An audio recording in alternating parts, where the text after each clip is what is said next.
Bonjour à tous, bienvenue. Alors précédemment, on a vu ensemble comment monter une maille chaînette avec des mailles en l'air. Aujourd'hui, je vais tenter de vous enseigner comment réaliser 3 autres points de base qui sont la maille serrée, la demi-bride et la bride. Alors maintenant, on passe à la démonstration. Je pose ma mascotte et je prends le matériel. Eh bien, tout simplement, pour s'entraîner, on a besoin d'une pelote, de 2 marqueurs de laine et d'un crochet. Donc là, j'ai utilisé une pelote qui vient du kit Léon. Donc vous avez 2 versions sur ma boutique. Soit le kit Léon classique, où vous avez 2 grosses pelotes de 100 grammes, ou alors le kit XL avec 5 pelotes de 100 grammes. Donc, tout est indiqué. Vous avez les liens utiles dans la barre d'infos si vous souhaitez en profiter. Alors, la maille serrée. Déjà, pour commencer, il faut que nous fassions notre premier rang de fondation grâce à la maille chaînette. Donc maintenant, vous maîtrisez le geste. Je vais quand même vous montrer tranquillement. Donc vous prenez votre fil, le petit bout à droite, vous le tournez autour de votre doigt, vous récupérez le fil à l'intérieur, avec votre crochet par exemple, et vous tirez doucement. Là, on va monter pour l'entraînement une dizaine de mailles chaînettes. Donc, c'est des mailles en l'air, on passe notre fil et on monte tranquillement. Si vous avez besoin d'une piqûre de rappel pour monter la maille chaînette, je vous invite à aller regarder le focus précédent. Voilà, donc maintenant que la base est faite, la fondation, donc là dans mon exemple de démonstration, j'en ai fait 10 petits V. Je vais en rajouter une 11e. Voyez? Et là, on va regarder d'un peu plus près comment sont formées les mailles. Donc, ça fait des V, comme je vous le disais précédemment. Et dans cette première fondation, nous allons piquer, vous voyez, dans le V, mais celui qui est au-dessus. Regardez. Je vous montre. Donc, vous piquez, vous allez chercher votre fil, vous faites un jeté et vous traversez les 2 boucles. Ça, c'est notre première maille serrée. Ça forme toujours un petit V. Celle-ci, cette maille, nous allons la marquer. Donc c'est notre point de départ, notre point d'arrivée. Comme nous allons travailler en aller-retour pour s'entraîner, il est important qu'on reste droit. Et de ce fait, on met des marqueurs pour s'aider. Donc, je pique dans la suivante. Donc, je pique. Je vais chercher mon fil. Je fais un jeté. Je traverse mes 2 boucles. Je pique mon crochet. Je ramène mon fil. Je fais mon jeté. Et je traverse les 2 boucles. Je pique, je ramène le fil, je fais mon jeté, je passe à travers mes 2 boucles. Je pique, mon jeté, je traverse mes 2 boucles. Et là, on va aller jusqu'au bout. J'avance un petit peu plus vite. N'hésitez pas, si c'est trop rapide pour vous, de faire un réglage auprès de la molette et vous baissez la vitesse. Alors, nous terminons notre rang de la même façon. On pique dans la dernière maille, on fait notre jeté, on passe à travers les 2 boucles. On ajuste un petit peu. Et donc là, nous avons fait notre premier rang. La maille chaînette de départ correspond à la maille de fondation, donc elle ne compte pas pour un rang. Maintenant, nous pouvons passer à notre deuxième rang. Donc pour ce faire, vous faites un jeté, une maille en l'air. Donc là, on a créé une hauteur. C'est une maille de hauteur. On tourne le travail. Donc, c'est-à-dire, vous avez votre premier marqueur sur votre droite. Il faut qu'il bascule de l'autre côté, comme ceci. Donc là, je dois piquer dans le premier trou. Et je dois piquer dans les 2 brins du V. Vous voyez le V comme ça? Eh bien, il faut piquer dans les 2 brins. Vous faites la même technique que tout à l'heure, c'est-à-dire on pique dans les 2 brins, on passe le fil, on traverse. Donc là, nous pouvons mettre notre marqueur pour éviter d'élargir, par exemple, le carré qu'on souhaite faire. D'accord? Alors on poursuit. On pique dans les 2 brins,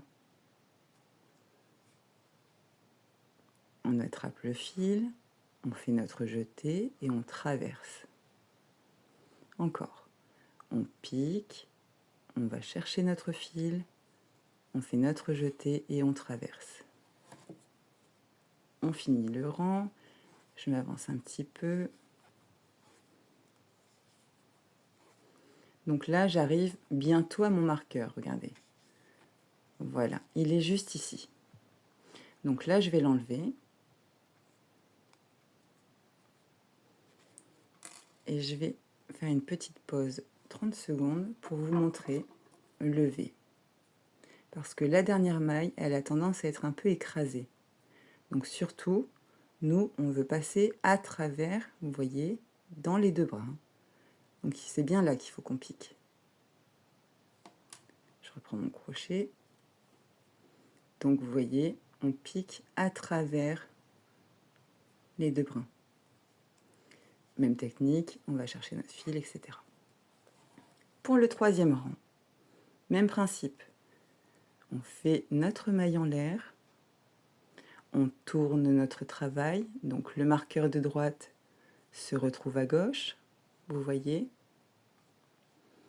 et on pique dans le premier trou. Je repositionne mon marqueur, c'est important, c'est un petit peu long, mais ça vous fera gagner du temps. Quand vous aurez l'habitude, vous n'en aurez plus besoin. Et on continue. Donc je vais m'avancer un petit peu et je vais vous montrer ce que ça donne. À tout de suite. J'arrive à la fin de mon rang, de mon petit échantillon de 7 cm de côté. Je finis mes mailles serrées classiquement, comme tout à l'heure. J'enlève mon marqueur, j'en ai plus besoin, et je finis ma maille serrée. J'arrête là. Ça fait un petit carré de 7 cm, c'est très très bien pour moi. Je fais une maille en l'air, je sors un peu de fil pour pouvoir le rentrer et je coupe. Je tire sur mon crochet, ça forme un petit nœud et voilà. Donc là, notre fil de départ est ici, sur ma droite. Mon fil d'arrivée est à gauche, parce que je voulais finir sur un rang pair. Nous pouvons passer maintenant à la demi-bride. Donc je me suis avancée, j'ai fait ma chaînette de 10 mailles. Là, je vais en rajouter 2. Autant pour la maille serrée, j'avais besoin d'une seule maille en l'air pour faire la hauteur. Autant pour la demi-bride, il va m'en falloir 2. Mon objectif, c'est d'aller piquer directement dans la 3e que j'ai un petit peu écartée pour que vous vous rendiez compte. Donc la première est là en partant de mon crochet, la seconde et la 3e. Pour réaliser une demi-bride, il va vous falloir d'abord faire un jeté sur votre crochet, comme ceci. Donc vous en avez 2 fils sur votre crochet. Vous piquez dans la 3e maille, vous allez récupérer votre fil à travers la maille, et là, vous refaites un jeté, ce qui vous donne 1, 2, 3, 4 fils sur votre crochet. L'objectif, c'est de traverser la totalité des 3 fils. Et on continue. On fait notre jeté, on passe à la maille suivante, on va chercher notre fil, on refait un jeté et on passe à travers les 3 boucles. On continue, on fait un jeté, on passe à travers la maille, un jeté, et on passe à travers les 3 boucles. Ainsi de suite, jusqu'à la fin du rang. Donc pensez bien à marquer votre première maille. Donc là, ma première maille, c'est celle-ci.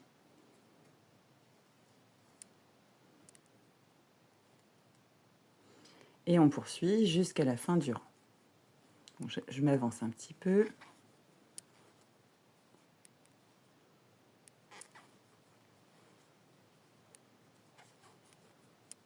Voilà. Donc arrivé à la fin de mon rang, comme tout à l'heure, on pique dans la dernière maille et on refait toujours le même exercice. On ajuste le petit nœud.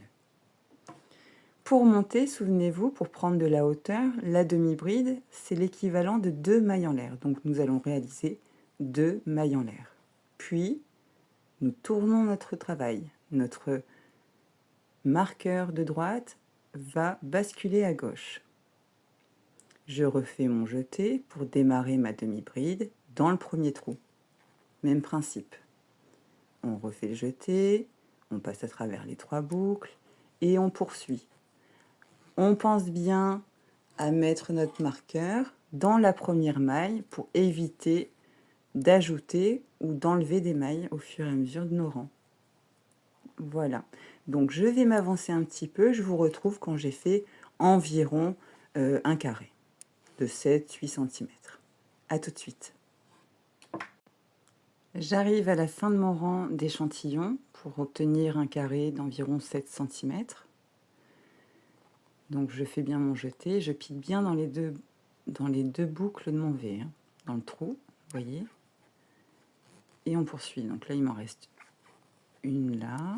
Et on arrive au marqueur. J'enlève mon marqueur, j'en ai plus besoin. Et je pique bien dans les 2 brins de la dernière maille qui est souvent écrasée. Pour arrêter mon travail, je fais une maille en l'air. Je coupe mon fil assez grand si je souhaite le rentrer. J'ajuste un petit peu et voici.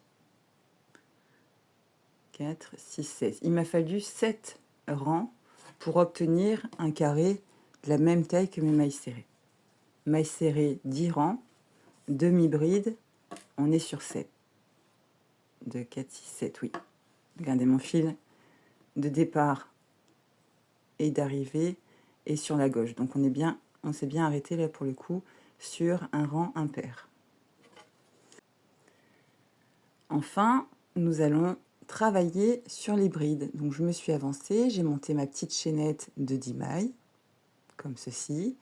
Et là, je n'ai plus besoin de une maille en l'air de hauteur comme la maille serrée, ni de 2 mailles en l'air pour la demi-bride de hauteur. Mais là, maintenant, on va utiliser 3 mailles en l'air supplémentaires. Et nous allons piquer 1, 2, 3, 4 dans la 4e maille à partir de notre crochet. Comme tout à l'heure, finalement. C'est exactement la même chose. 1, 2, 3, 4. Je pique. Je vais chercher mon fil. Donc on a bien fait un jeté, hein, excusez-moi. On a bien fait un jeté comme pour la demi-bride. On pique. On va récupérer notre fil. On a nos 3 fils sur le crochet. On refait un jeté. Tout à l'heure, on était dans cette même configuration-là pour la demi-bride. Pour la demi-bride, souvenez-vous, on avait traversé les 3 fils. Là, nous allons les traverser 2 par 2, c'est-à-dire que je traverse à travers les 2 premiers, je refais un jeté et je traverse les 2 derniers. Voici notre première bride que nous allons marquer.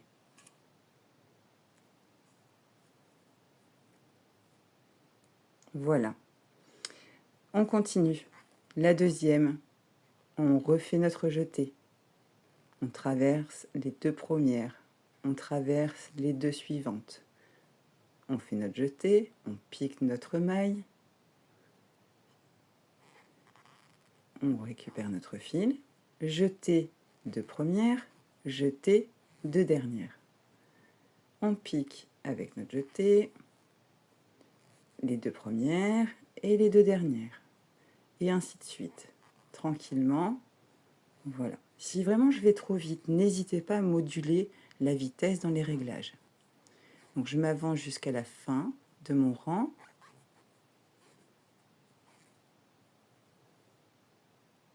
Voilà, je suis arrivée à la fin de mon rang. Donc je pique bien dans le dernier espace, hein, dans la dernière maille. Et là, on ajuste un petit peu. Maintenant, nous allons refaire, comme tout à l'heure, 3 mailles en l'air pour prendre notre hauteur. Mais nous allons piquer toujours dans le premier trou. C'est pour faire simple, hein, c'est pour que vous compreniez comment on forme les brides, les points de base. Parce que dans certains modèles, les 3 premières mailles en l'air ou les 2 premières mailles en l'air servent comme compte déjà pour une maille. Vous voyez, ça se voit, ça fait un petit bourrelet. C'est pas forcément très esthétique, mais là c'est bien pour vous apprendre. On pourrait, par exemple, faire uniquement que 2 mailles en l'air pour démarrer. Ça le fait aussi. Regardez, je fais ma première bride. Voilà. Ça sécurise le bord. Mais là, on parle d'échantillon, on est en train de s'entraîner. Donc, faisons simple. Donc, je poursuis, je fais mon jeté, je pique dans ma maille, je récupère mon fil, rejeté, on traverse les 2 premières, on fait encore un jeté, 2 dernières. Je vous montre encore une fois. Alors, on fait un jeté, on pique, on fait un jeté, on pique dans les 2 premières et dans les 2 suivantes. Et on continue, comme ça, tranquillement, jusqu'à arriver à notre marqueur qu'on enlève et qu'on repositionne sur la première, tout simplement. Donc là, je ne l'ai pas fait, mais elle est ici. Voilà. Donc je vais continuer juste à temps d'avoir mon carré de 7 cm environ. À tout de suite. Et bien voilà, j'arrive à la fin de mon 5e rang et j'ai déjà approximativement la même hauteur. C'est parfait. Donc je finis mes brides. Il m'en reste quelques-unes. On va le faire ensemble. Hop. Et la dernière est ici, toujours un peu écrasée. Voilà, très bien. Donc, en effet, 2 mailles en l'air, c'est quand même plus sympa quand même. 3 mailles en l'air, ça fait moins net. Optez plutôt pour les 2 mailles en l'air. Donc, c'est-à-dire, vous faites vos 2 mailles en l'air, vous tournez votre travail et vous piquez dans le premier trou. Et vous faites votre bride. Voilà. Donc, je vais enlever ceci, puisque moi, je m'arrête à 5 rangs. Voilà. Donc, même chose, hein, pour arrêter mon travail, je fais une maille en l'air, je place mon fil, je coupe mon fil et je tire sur mon crochet. Donc, vous voyez, 3 échantillons de la même taille, à peu près hein, de la même taille, qui n'utilisent pas du tout le même nombre de rangs. Mais, donc, vous avez en hauteur 10 rangs pour la maille serrée, vous avez 7 rangs pour la demi-bride, et vous avez 5 rangs pour la bride. Donc dans la prochaine vidéo, nous allons faire notre premier tuto ensemble, c'est-à-dire un pas à pas du top Josie. Donc c'est un point très facile, adapté pour les novices débutants. Donc il va sortir demain. Je vous invite à vous entraîner en attendant. Vous entraîner encore et encore des allers-retours pour appréhender le crochet. Je vous remercie pour votre écoute. À très très vite.